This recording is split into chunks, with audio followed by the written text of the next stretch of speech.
Hello, we are the Sonoma Community Center podcast, a place of creativity, connection, and community. We are located in Sonoma Valley, which is, of course, known for its world-class wine and food destinations, as well as for its epic landscape and rich history. What you might not know is there is an abundant community of art and artists that reside in the valley, and that is where our Sonoma Community Center comes in.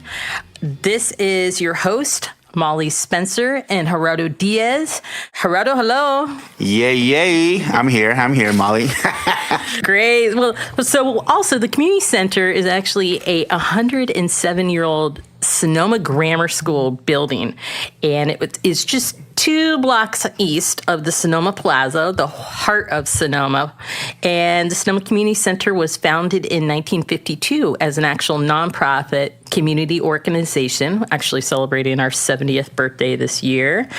And we are really a resource for the community to enrich themselves through the arts and community. Gerardo, what do you think? No, I think it's great. I mean, I've been living here for 30 years, and I didn't know all these things that were happening at the Sonoma community, to be honest. So. Yes. And this podcast is really to highlight the artists and the community with the stories that come through these doors of these historic brick walls. Our mission really at the community center is to cultivate a vibrant community through extraordinary creative, cultural, and learning experiences. And wow. As your host, we got a few stories of how we got here to the community center. I'm going to let you go first, Gerardo. Oh, yeah? Well, I'm a native of Mexico. So I brought here when I was like around 9 years old. So I came to Sonoma back in the 90s, early 90s. So straight to Sonoma. Mm-hmm. And then I've been here ever since. Do you have family up here? I do. I got my mom and my sisters and my brothers, and that's it. That's about it. And now I have my wife and my kids. Exactly. How many kids you have? I got 3. Yes. 3 kids. 2 teenagers, by the way. 16, 13, and a 6-year-old. Ooh, teens in Sonoma. Watch out. I know. I remember when I was a teen here, it was, I don't know, we were always looking for something to do around here. That's why we're here. I mean, that is a big reason why I'm actually at the Sonoma Community Center. I'm Molly Spencer, and I am the engagement manager here. Also a team with Gerardo, who is also an engagement. Yeah, I forgot to say that too. Meaning we love to talk to people. But same thing, really. One of the reasons I'm actually ended up at the Sonoma Community Center is because I did grow up as a teen in Sonoma, and there wasn't a lot of options. So I got into dance, but after going through a heavy punk rock period of rebellion in my teenage years, which I still love, by the way. I still have it in me. And I'm teaching kids because they need something to do. Currently, I'm teaching younger ones, but they need something to do. So I am a dance teacher. I teach jazz and ballet, but I also should probably retire. We'll get there. I don't want to date myself. But I was born in New York, upstate New York. Wow, fancy. Grew up in South Carolina. Parents went to a chiropractic school, hippie families, Europeans. And then if you've ever seen the movie, Vacation. Vacation, which one? There's so many. The first one. So they all come to California. Chevy Chase, right? Oh, yeah. Don't they come in 80s. Like to Disneyland or something, or Adventure Park or something? Wally World. Yeah, Wally World. Yeah. So they have this green station wagon with wooden sidings, and we actually drove that exact car from South Carolina out to Sonoma. Had a huge, all our stuff was on top, a trailer, stuff kept falling off of. We didn't have grandma or a dog, by the way, but we drove that Dodge Aspen right out to Sonoma via Geisville and ended up here early on. And ever since then, I've been trying to move out a lot when I was 20s, but kept coming back here. And where do I come back to it? Community center. Yeah. So this is the heart of it all, right? No, yeah. This is the place, Yeah, I'm really surprised. There's a lot of classes here for teenagers too now. They got the teen wheel going on, Yeah. So which is great. Exactly. My daughter's taking that one. So exactly. When I did come here several years ago, because there's definitely been, I came in the 80s is how I was introduced to Sonoma Community Center. And I think a lot of people come and are introduced to Sonoma Community Center, usually through events, right? Yeah. So in that day, it was it was a local reggae band, and I'm forgetting Strictly Roots, right? And they would play in Andrews Hall. So it kind of came through there. We put on a lot of shows here. We'll revisit the fact that Green Day played here. I was there, and we'll talk a little bit about that more in the future. But lots of events happen here. Yeah. I think they also have the club, no, the newcomers, and that's how a lot of people who come from outside Sonoma, they know the Sonoma Community Center. Also, there's so many things that happen on the weekends. There's a lot of free community events, as well as if you're just visiting here on the weekend. I think we talk about that a little bit about how you can take all these family workshops and things to do besides drink wine in Sonoma. Yeah. I mean, who wants to drink wine in Sonoma? Well, you gotta love wine, but they have all kinds of good things to drink as well. So, I think we spoke a little bit about how you get your day started here. Anyway, we are really excited to bring this podcast to you and not only share what the events and classes that are happening here at the Sonoma Community Center, but also have a few interviews with many of the artists, the staff that come here. We have a pretty diverse staff, all the way from marketing, operations, as well as a heavy program staff that are really specialties, just special people. I think we've rounded out a really great team. Okay, well, more on the team that makes it all happen here at the community center. But first, we would like to introduce our first ever podcast interview, and that is our executive director, Charlotte Hazier. Welcome, Charlotte. Welcome. Thanks. Yes. So, we got a few questions to ask you. Fire away. Pressure. Just a few. Pressure. Yeah, no pressure. That's just all in good fun. But first of all, when did you come to the community center, join the community center as the executive director? And how did you hear about the position? What were your thoughts and knowledge of the community center at that time? Well, let's see. It's been like a year and a half already, which is a little bit crazy. It's been a long time. I'm a veteran by now. Almost as long as you, Molly. Lifer. Let's not go there. But I heard about the job from Priscilla Call Essert, who was the executive director at the Vintage House at the time, because I had told her, like, I was working over in Napa County, and I was really involved with the COVID response there, and it was such a weird experience for me because I lived in Sonoma, so I was physically here, but like mentally, I spent all day over in Napa County, and I just had this realization that, like, I have no idea what's going on in the Sonoma community. And I want to do this community service, but I want to do it in the community where I actually live and where my kids are going to school. And so I decided I wanted to look for a job locally with a local nonprofit. And she told me about this role. It seemed perfect. I knew a little bit about the community center. I had never been inside the building, but I knew about the community center from the farmer's market. Like, my kids loved the pottery wheel. And I had always kind of imagined that, one day when I had more time, I would start taking some classes. And my opportunity came sooner than I expected because I received this wonderful job. Awesome. That's cool. I didn't know about the Sonoma community myself, and I've been here for 30 years. So we are a hidden gem. So that's why we're here, sharing the news. I think I was just like, every time I used to go to the farmer's market, I missed the Sonoma Community Center. I was just down on my fruit. You know me, Molly. Yeah. I'm a fruit guy. Yeah. So yeah, it's definitely, if you drive by, we are a brick building, and it looks kind of institutionalized, but then when you walk through the doors, it's a completely different feeling. So Charlotte, your background, you're from Europe and spent many years in Chicago. Tell us a little bit about yourself and how you ended up in Sonoma Valley. Sure. Yeah, so I grew up in Amsterdam, the Netherlands, and we actually immigrated as a family. My parents are both university professors, and my dad got a job in Chicago. So I went to college there. And I ended up in Southern California for graduate school. Never saw myself as a California person, but I got into a good program, so Southern that's California, where I went. It's not for everyone. Different world. But really, I ended up in Northern California because my husband works in the wine industry. So we moved out to Calistoga together, and then we ended up in San Francisco for a couple of years where he worked in restaurants. And then when we had kids, he realized that the restaurant schedule really doesn't lend itself well to young kids. And so he decided he wanted to get back into the wine industry. And we literally picked Sonoma from the map.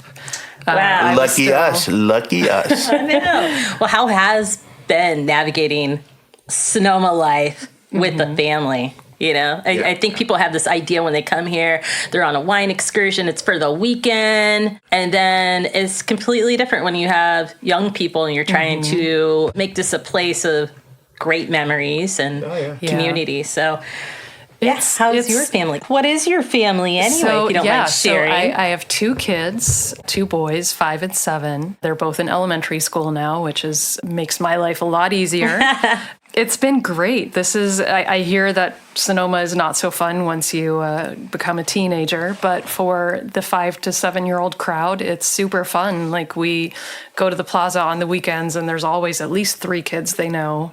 I didn't grow up in a small town, but my kids are having that experience now and they love it. It feels familiar and comfortable, and I feel safe as a parent, with them, like, playing outside. And it feels lovely. That's fantastic. Yeah, it is. I also have 3 kids myself, and it's a great place, Sonoma. So, yes, more on the teen years. I can attest to that later on. Yeah, me too. I remember my teen years here. But getting back on track, you came to the community center a year and a half ago when we were knee deep in COVID. And there was such a shift in society, cultural attitudes, and really the workplace environment. What is your experience when you first came on board and some of the changes or growth that you've experienced up to now? Yeah. Well, I think I came on board at such an interesting time, and everything had been virtual at the community center. Like, you all shifted over to virtual classes pretty early on. Yes, we were forefront of Sonoma to do that, and it was definitely experience. And it was you did it so well. It was so successful. Yeah. But I think by the time I came on board, like, we were kind of anticipating that restrictions would be lifted. And there was such a sense of, I think everyone on the staff was so eager and impatient to just open the doors again. And we were ready. There and was it 2021? And bring people spring. back in. Yeah. And so I feel like I just kind of let that run its course and let everyone sort of realize that. And so we opened our doors again, and there was just such a motivation and an energy to do all this new stuff and to offer all this programming. And it brought the center back to life. Yes. And so we've expanded our programs. We have entirely new departments now. We offer more stuff for kids than ever before.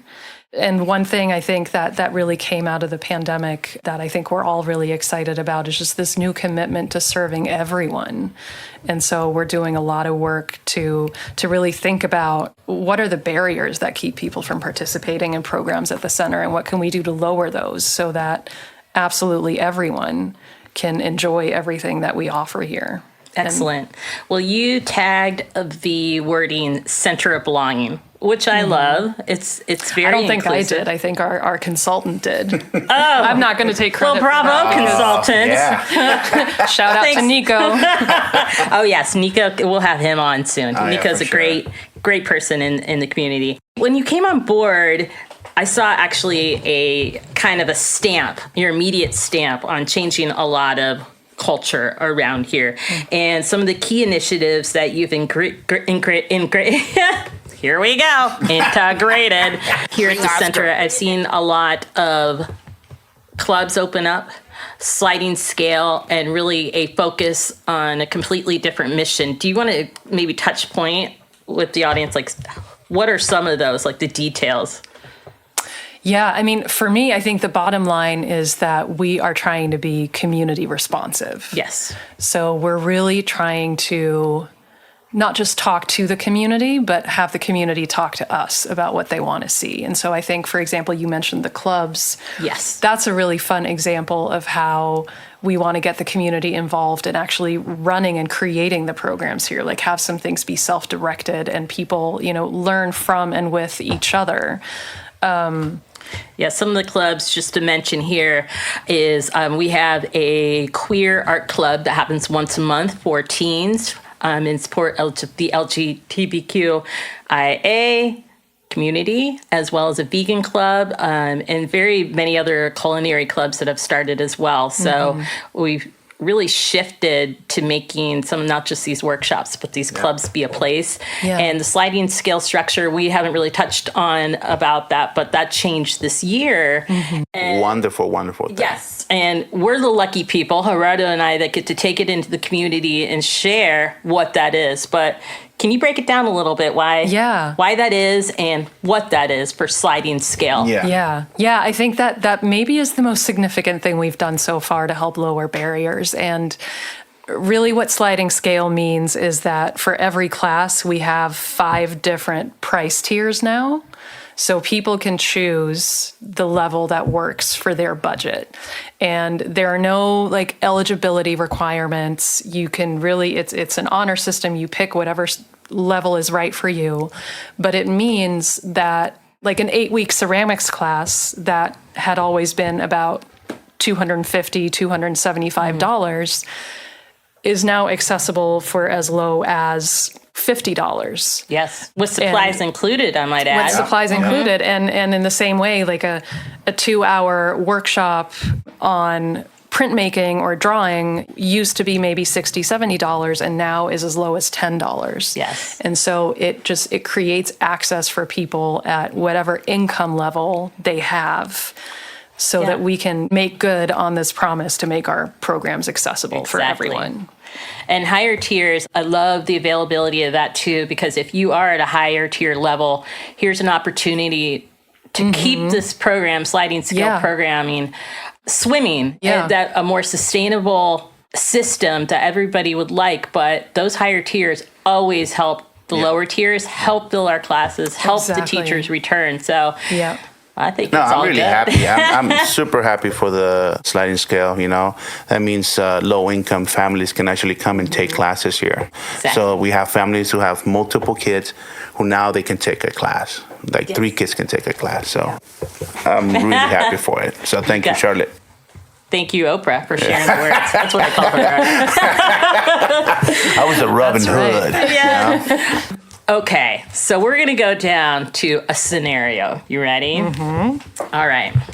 Your schedule has miraculously opened up, and your family is more independent. The meetings are suddenly off the plate. The dishes and laundry are done. After a bath, you're ready to immerse yourself in some classes at where else? The Sonoma Community Center. What are you taking? And what programs speak to you that we currently offer? Can I say all the things? Yes, I feel that way too. So I did get to take one ceramics class after I started here, and I loved that. So I would love to do more of that and learn more and make nicer looking pots. Was it hand building or wheel throwing? No, I went straight into wheel throwing, which I didn't even, like, that's how much of a novice I was. I didn't realize that was like the next level. It's all about centering, right? Yep. All about centering. Gerardo, your daughter's taking that class, class as well. I really, really want to take some of our cooking classes. I want to join one of the food clubs if I can. I want to learn printmaking. Yes. The figure arts open studio sounds really fun. Oh. I'm a knitter, so I would she join. Is so good too. Is that sweater? She's wearing a blue sweater. I'm wearing a handmade, made, very homemade looking cardigan. No, you could teach a class. I feel like. But so I would love to join the happy hours. I would love to go see a Sonoma Arts Live show. Shout out to Sonoma Arts Live. Yes, that's our resident theater company that. It's not a community center program, but they have been here for a very long time, Sonoma Arts Live, and it's in the beautiful Andrews Hall, which is a theater located right here at Sonoma Community Center. Yeah. Yeah, so really all the things. Yeah. All the things. Okay. Are there any classes, dream classes, workshops, clubs, things that you would like to see offered or develop in the future? You're ready. What's that going to be? Dream big. I would love to see our music program really taking off. Yes. I grew up playing the violin. I want my kids to have that kind of experience. And even for me as an adult, like, I don't have enough time to pick up my violin, but I would love to like have just a casual little ensemble here that I go to once a week just to play together for fun. Like nothing, no pressure, no expectations, Yes. just fun. And those kinds of music experiences, I want to do a lot more of that for all ages here. We actually started it. So we have started it, I And know. of course, who's behind that? Charlotte. So actually, we do have, which is called Sassy and Sassy. I like to call it Sassy. Sassy sounds better. Every Mondays we have a new youth orchestra, and it's strings based, Yep. meaning violins, harps. There's piano in it, and that's open auditions, and we're looking at building that. There's Yeah. also adult opportunities Yep. to start an alternative orchestra as well. Yeah, super fun. And like not just classical music, not just the Exactly. music, your teacher. I'm requesting Harry Styles as the next performance. Harry Styles? Oh, I just listened to one of his songs. I That like sounds it. good. No, he's a bad boy now.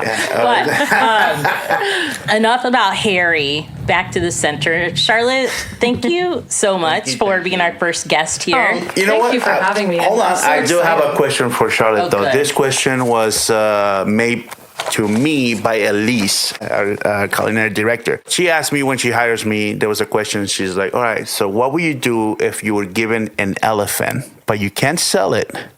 What will you do with it? Or give it back. You can sell it or give it back. What will you do with an elephant?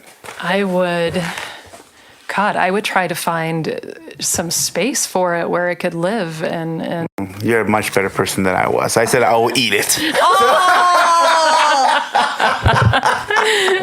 Yummy. I wonder what that would taste like. Elephant So I don't think I got the On that job, note. but you know, Which you well, did, maybe of that was course. a good response for maybe the it culinary was. department. Yeah. I love it. With gas prices these days, I would probably actually ride that thing to work. So it's Oh, going to take me a little bit longer Yeah. to get here, but absolutely.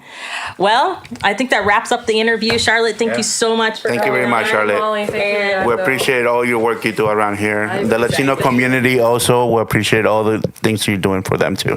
Yeah. Thank you, Gerardo. Thank you. And we're just going to lead in a little bit of what I'd like to call old-timey corner. Because there's so many great stories of this place. But one of my favorites, since we're kind of, I don't know what's coming around the corner here, but I think it's Halloween. Oh yeah, we got Halloween going on, but and also we have El Dia de los Muertos. Yes. So Yeah. Can I share my old-timey corner yeah, story with you? for sure. So, Gerardo, guess what movie was filmed here in 1996? 1996. I think I was like 14 years old, and I know. But I was a little bit older than yeah, you. I think it's something about something yelling or screaming. You know, I don't know. You can't see our faces, but we're doing our best Scream impression. Yes, that's right. Wes Craven's Scream was filmed here at the Sonoma Community Center. Wow. In 1996. I actually have quite a few friends that were extras in it. Oh no way. Yeah, reels. And there's a really cool story behind it because what makes it interesting in the Bay Area, North Bay lore is where it wasn't filmed. Do you hear that story? No. So it wasn't filmed, and it says at the end of the movie, it's Santa Rosa High School. Wow. So they thought, like, this is not an appropriate place for a Wes Craven slasher film, and basically ended up coming up here. So because this was a school before, it was easy for them to convert, but I know there was also a little backlash on it actually being filmed here. But the executive director at the time, which I will remain unnamed, but they can look it up, good friend of mine, made it happen. And it's fantastic. If you see the end of the movie, it says, "No thanks to Santa Rosa High School." Well, you know what? It's funny because I just find out that Scream was filmed here, to be honest, and I work here. I know. Well, it's interesting because Scream was one of those, those horror slasher films, but then this movie really undermines it doesn't undermine the audience, it kind of comes like a mockery and you know what's coming. They're going for the gore, but this really introduced the reality, psychological problems of the character. So it was a little bit more like thriller slasher and changed the genre. So that very movie. No, it was a great movie. I loved it. So. Yeah. My daughter's finally old enough. We're going to actually watch it. I'm excited. Good luck. Yeah. I only watched it to see my friends, but then over the years, I'm like, oh, this is really good, you know? Yeah. And over the years, which has really been fun, I'll be upstairs teaching on Saturday mornings. I have probably about 20 girls and tutus, about 5 years old. And one year, probably about as their anniversary, about 3 years before COVID, going back, rewind, 2019, a huge busload pulls up. And I would say there's probably like 100 people, right? In their best gear, running around the whole building, some of them with their Scream mask on, reinventing every corner, right? Yeah, it was awesome. There's even a few tidbits in the gardens around here that they had left. I love it. But you know what I just found out, too? My desk, that big bulky desk. Yeah. It's the Somebody desk. got murdered there. That's another work story. Not joking. No, I think it's the teacher's desk, actually. Way. Yep. So, tours. Take you on a tour. Somebody wants to buy eBay. that, huh? I'm like way too short for the desk, Yeah. It's probably get a standing desk. But anyway, that is an amazing thing. We still have a yearly pilgrimage. It's coming this season. I'm pretty sure people are going to be showing up. Well, I in their want to see Scream outfits. I want to see that now. Take you on a tour. Anyway, but that is fantastic. That's my old-timey corner. But let's go in. What is happening in this neighborhood? It's been happening here for quite some time. Dia de Muertos. Yeah, Dia de Muertos is actually celebrated on November 2nd, if I'm not mistaken, in Mexico. So we pretty much just celebrate the Day of the Dead. We honor our dead, and we just, it's a day where we just go and put flowers in our cemeteries wherever you lost somebody, just to celebrate one day. It doesn't mean that because they're gone, they're not there. So they were part of our life. So I have a question about this because... Is it more of the history? Do people go through the process when you go to build an altar for them? Is there like a time? Is it like a year that since they've passed that you're supposed to do this? Or am I just hearing tidbits of information? Yeah. Anytime, pretty much, So what we're doing here, and it's happened for quite some time at Sonoma Community Center, is we have an altar that's built by a local sculptor, and he sets it up in the front garden, right in front of Sonoma Community Center, which is beautiful, by the way. It is decorated, and then on actually November 1st this year, we invite the public, which it's free, to come. They can put mementos up, they can put butterflies, they can put all sorts of things. But I think we're also going to have some festivities. We're going to have a ceremony. So we definitely do like ceremonies, and we usually have food too. So, So food is really important, Yeah, you have to have those. Yeah. I think they're going to make maybe some pan de muerto that day or something. Yes. So. Yeah. And churros, I believe. Churros, tamales, right? Delicious. Nobody knows, but Gerardo's hungry. Amazing cook here. We'll also have ballet, folklorico, Quesalan? I believe it's... totally butchering it, but they're an amazing local troupe. Quetzalem, I think. Yeah. And then a mariachi band. No way. It's gonna be big. Yeah, it's all up front. It starts at 5. The public is welcome. Wow. And it's an amazing... And then we also do a lighting ceremony. Did you know that? No, I didn't. No way. Yeah, so there's a ceremony honoring everything, and then we light the torch. Wow. I would never know this about the Sonoma Community Center, that you guys have all these events, if I wasn't, because I was working here. So yeah. And now that I'm working here, I'm definitely going to shine the light over there on the other side of town and let people know that you guys are doing a great job. Oh, man. Well, I'm super happy. I think a lot of people feel like, what happens at the community center, especially if you're not in town, but even if you're across town, because I'm the same way. I'm a West Side girl.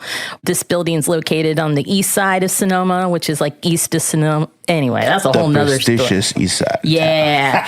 But what I love is that it's always been a place of arts and really just really classy classes. I just wish my mom would have known about this place when I was young too. So, and because that leads us into one thing that's changed this year is a sliding scale structure. Yes. So beautiful. It's amazing. So what that means is we remove all financial barriers.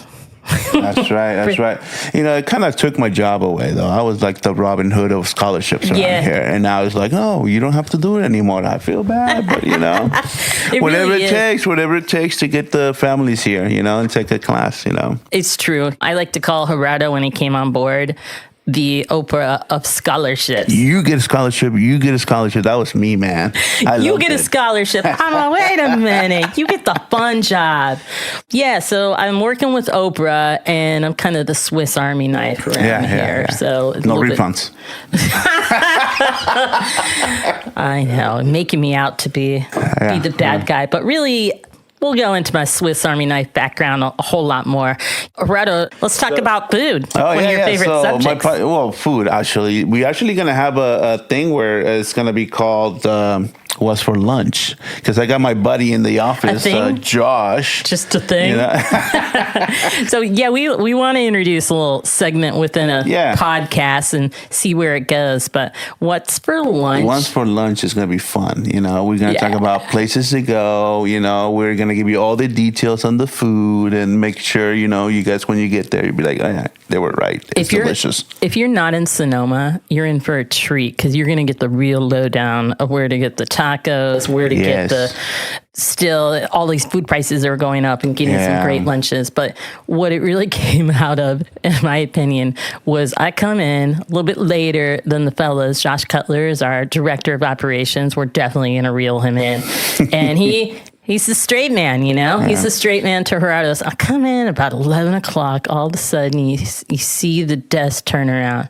So, Josh, what's for lunch? What's for lunch, Josh? Hey, that's the only way I could break Josh. Josh, when I came in, he was just like in his computer, and I'm like, I need to break this guy, Plus, I think food was going to be the place to go. Has about two choices for lunch. So it's pretty funny Gerardo talking him into, and then Gerardo will suggest something. Oh, you got to try this. And Josh will go on the computer, visit Yelp. He's one of those Yelp reviews. Yeah. He likes the reviews. And if it's got bad reviews, he ain't going. No. So I think when I started here, I was like, oh yeah, Reuben sandwich. That's all you heard. It was a Reuben sandwich. Like, I want to have a Reuben sandwich. Pretty sure they talked about Reuben sandwich. When we have Josh on for a bit, you got to hear these. I'm hoping to record some segments, especially their descriptions of burgers and. You're also becoming a Swiss Army knife around here. What do you do part-time? Yeah, so for my part-time, I'm the instructor in Hannah. I instruct the culinary section. So what is Hannah? Share that. So Hannah Boy Center. Mm-hmm. So it's pretty much just a place where kids go and they have their own classes. Is it still live-in students? I believe so. Yeah, okay. I think they're changing, though. Next year, it'll be more like people from outside are going to start coming in. Okay, Hannah Boy Center is up there. They also have an institute on arts and creative therapy. Yeah. It's a good venue. They have everything. I mean, to help the kids. They do. It's a great and place. Your job, which is pretty amazing. I knew they were going to love you. I'm just there to teach them knife skills. Make sure they don't cut themselves and then they don't come out like a mafia, Yakuza mafia at the end of the day, missing some fingers there. So I think you're underselling yourself because really, I think you're teaching them skills that they can take into a practical life skill into the future. Well, thank you. And that wouldn't have been possible if it wasn't for Elise, our culinary director, which Elise Gonzalez. She'll come on as well, especially since we got this little what's for lunch. Yeah, what's for lunch, Elise? And we'll have her on because she's really blown up the culinary department, which has been great. It's not only doing, Hannah, you guys do an after school special. We do all these multi-generational family workshops. Gerardo's been sold out ceviche classes. That's right. Mm-hmm. Oh, yeah, I'm also doing the after school program too for kids. I get the little ones too. So I get everything of, I get those too. Yeah. So I get a little bit of everything. I get the high school kids, middle kids, and even kindergarten. So, I'm there. It's fun. What I like about cooking, and they've really actually done these cross department classes where you would come and make a ceramics bowl, pinch pot, and then learn what to cook to put inside of them. So what that means, though, if you don't live in Sonoma, go on our website because there's a ton of one-day workshops. If you don't necessarily want to be going around hitting up all the wineries, which, hey, maybe you do, but maybe you want to start your morning off of doing an art workshop, painting, mixed media, or getting your hands dirty or having a nice lunch that you made yourself. Oh, yeah. And then let's take advantage of that sliding scale that you talked about. Sliding scale. So that is there to remove financial barriers. Yeah. No excuse for learning a new skill or learning a new passion. And of that sliding scale, the details are on our website, but there's 5 tiers. And what those 5 tiers do is it gives you 5 choices, financial choices.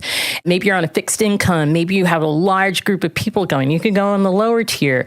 The higher tiers help us pay for all. So those are important too. If you're in a position to help and fill those financial tiers, this is wonderful. So that's our community center. We do also rely on memberships and patrons and donors, and this is to support, what can I say? This place it also is magical. Supports us being at the farmers market, having an event, try and have an activity there for the kids, which every farmer market we're there. So, that pays for that too. So, yep, we are the team that takes it out into the world. So we are often at farmers market, most events that are around Sonoma and expanding into Sonoma County as well.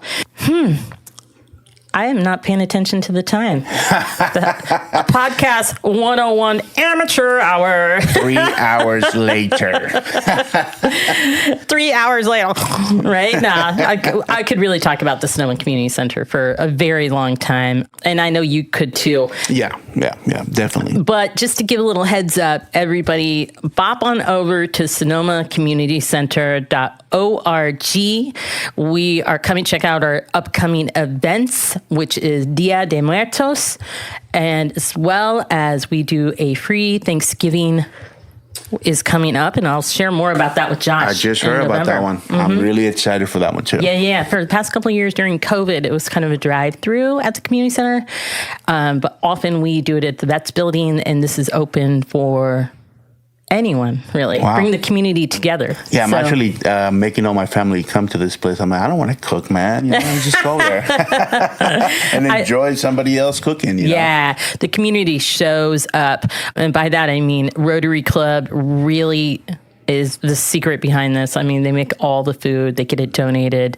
Gary Edwards is one of our past muse, someone that we honor that's done a lot in the community. And he pulls this together and gets his team going. I'm a minor part. Flower cheers. Oh, come on. That's very good. But speaking of that, there's a lot of classes coming up in November, not just after school programs. We have free programs that are like Queer Art Club, which really recognizes the LGBTQIA community, geared towards teens getting together to be able to make art in a very safe space, but we're also wanting to call it like an explore. We want the space to be where they can explore their voices. A great club, as well as just a ton of new printmaking, painting, fiber arts workshops, some dance classes coming up. Yoga is coming back.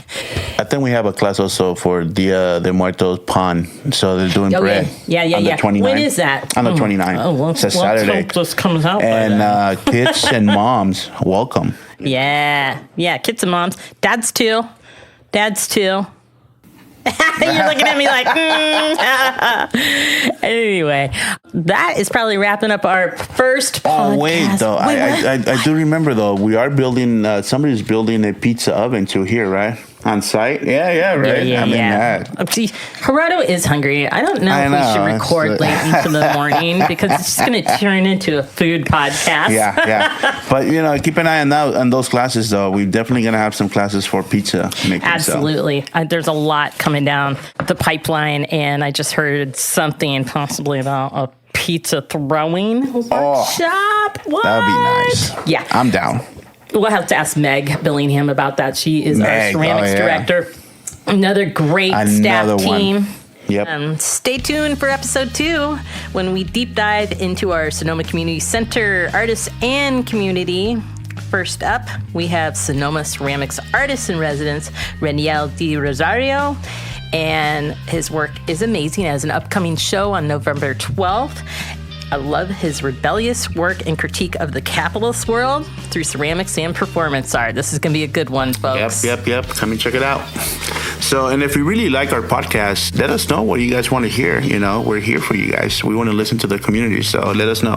And you can also check us out in all our channels and multimedia. We have Facebook, Instagram, and you can check us out at Sonoma Community Center. And like and subscribe, please. That will really help us. Absolutely. So wherever you hear your favorite podcasts, find us, listen. Hit that button. Click, click, click, click. And we'll see you next week. Thank you, care. everyone. Bye-bye.